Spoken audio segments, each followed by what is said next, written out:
Salam saudara terkasih, hari ini tema kita berbicara tentang menjaga lidah, mencintai hidup. Tertulis di Mazmur 34 ayat yang ke-13 sampai 14. Dikatakan di sana, siapakah orang yang mengingini hidup mencintai hari-hari untuk melihat yang baik? Jagalah lidahmu terhadap yang jahat dan bibirmu terhadap perkataan tipu daya. Firman Tuhan ini mengajarkan kepada kita, kalau kita menginginkan hidup dan hari-hari yang baik terjadi dalam hidup kita, maka kita harus menjaga lidah kita dari hal-hal yang jahat, dari hal-hal yang dusta.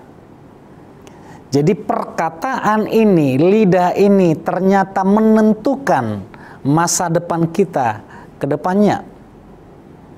Kalau kita mau melihat hidup yang bahagia, hidup yang sukses ke depan, lihatlah dari perkataan kita mulai hari ini.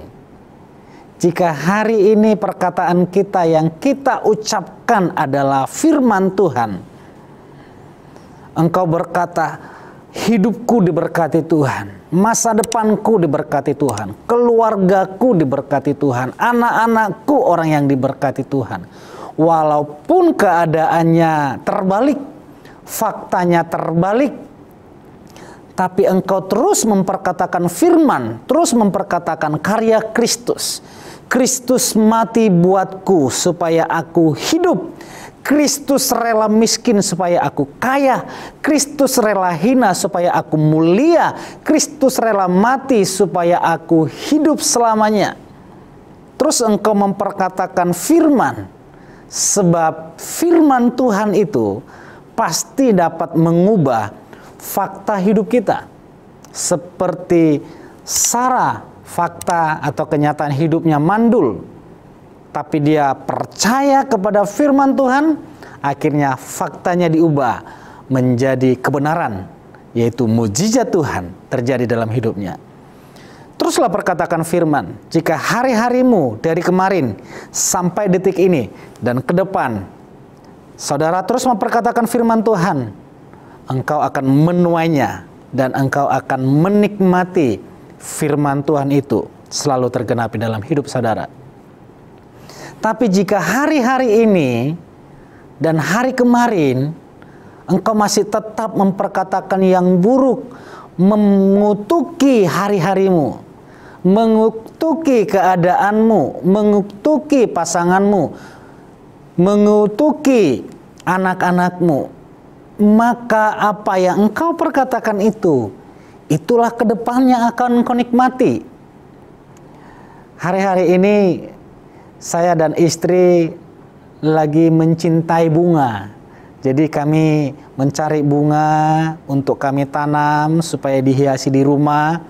Bahkan kami searching bunga apa ya yang cocok untuk ditanam di rumah ini. Waktu kami searching, saya melihat postingan orang tentang bunga beserta nama-nama bunganya, bukan nama asli bunganya, cuman seluruhan saja. Dikatakan di sana, bunga bersilat lidah. Gambarnya cukup oke. Yang kedua, bunga lidah tetangga. Panjang-panjang, runcing, ada yang pendek juga. Ini bunga lidah ipar. Ternyata panjang, runcing-runcing, tajam juga lidah ipar. Lidah nenek mertua.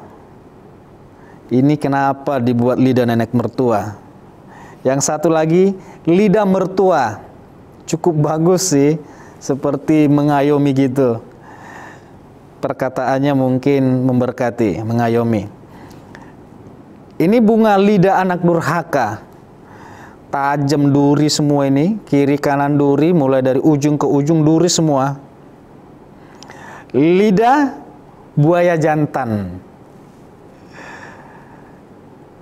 Bagus bunganya. Selanjutnya lidah mantan. Ini bunga lidah mantan. Yang selanjutnya lagi lidah yang tersakiti. Ini pucat.